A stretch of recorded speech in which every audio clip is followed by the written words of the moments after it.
ಹೌದು ಮುಂದೆ ನೀವು ಹೇಳಿದ್ರಿ ಅವರು ಬೇರೆ ಬೇರೆ ಕೇಸ್ಗಳನ್ನು ಹೌದು ಬಾಡಿ ವಾರೆಂಟ್ ಮಾಡಿ ಈಗ ನೀವು ಅರೆಸ್ಟ್ ಆದ್ರೆ ಮುಂದಿನ ಹೋರಾಟ ಏನಾಗುತ್ತೆ? ಮುಂದಿನ ಹೋರಾಟ ಈಗ ಇದ್ದಿದ್ದಕ್ಕಿಂತನೂ ಒಂದು 100 ಪಟ್ಟು ಜಾಸ್ತಿ ಆಗುತ್ತೆ. ಜನರಿಗೆ ಸತ್ಯ ಗೊತ್ತಾಗ್ಬಿಟ್ಟಿದೆ ಈಗ ಆಲ್ರೆಡಿ. ಬೇಕಂತಲೇ ಇವ್ರು ಹಾಕ್ತಾ ಇದ್ದಾರೆ ಅಂತೇಳಿ ಇನ್ನೂ ದೊಡ್ಡ ಮಟ್ಟದಲ್ಲಿ ಜನ ಆಗ್ರಹ ಮಾಡೋದಕ್ಕೆ ಇವತ್ತು ಇಡೀ ಜಗತ್ತು ಕಣ್ ತೆರೆದು ನೋಡ್ತಾ ಇದೆ. ಇನ್ನು ಜೈಲು ಒಳಗೆ ಇದ್ದ ತಕ್ಷಣ ನಾವೇನು ಸತ್ತು ಹೋಗಲ್ಲ ಸರ್, ಸತ್ತು ಹೋಗಲ್ಲ. ಅಲ್ಲ, ಜೈಲಿನಲ್ಲಿ ಇದ್ಕೊಂಡು ವ್ಯವಹಾರ ಮಾಡ್ತಾರಂತೆ, ನಾವು ಜೈಲಿನಲ್ಲಿ ಇದ್ಕೊಂಡು ಹೋರಾಟ ಮಾಡೋಕ್ಕಾಗಲ್ವಾ? ನಾವೇನು ಕಳ್ರ ಸುಳ್ರ ಓಡಿ ಹೋಗಿದ್ವಿ, ಏನು ಮಾಡಿದ್ದೀವಿ? ಜನಗಳಿಗೆ ಗೊತ್ತಾಗುತ್ತೆ. ಇನ್ನೂ 100 ಜನ ಲೀಡರ್ಶಿಪ್ ಇದೆ. ಆಮೇಲೆ ಮಹೇಶ್ ಶೆಟ್ಟಿ ತಿಮರೋಡಿ ಅವ್ರ ಲೀಡರ್ಶಿಪ್ನಲ್ಲೇ ತುಂಬ ದೊಡ್ಡ ಮಟ್ಟದಲ್ಲಿ ಆಗುತ್ತೆ ಸರ್.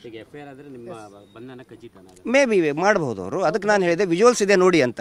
ವಿಜುವಲ್ಸ್ ಇದೆ, ಯಾಕಂತ ಹೇಳಿದರೆ ಇಲ್ಲಿ ಪ್ರೊಸೀಜರ್ಸ್ ಯಾವ ಕೂಡ ಇಲ್ಲಿ ಆಮನ ಹತ್ರ thanks to SP Arun sir.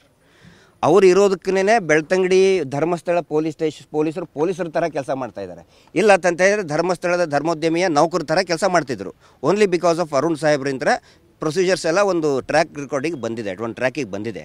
But ಗೊತ್ತಿಲ್ಲ ಅವ್ರ ಮೇಲೆ ಏನಾದರೂ ಪ್ರೆಷರ್ ಆ್ಯಕ್ಟ್ ಮಾಡ್ತಾ ಇದೆಯೋ ಅಂತೇಳಿ. ಬಟ್ ಸ್ಟಿಲ್ ಅವ್ರು ಇರೋದ್ರಿಂದನೇ ಇಲ್ಲ ಅಂತ ಹೇಳಿದರೆ ಸೀದಾ ಅರೆಸ್ಟ್ ಮಾಡೋರು ಇವತ್ತು. Thank you sir.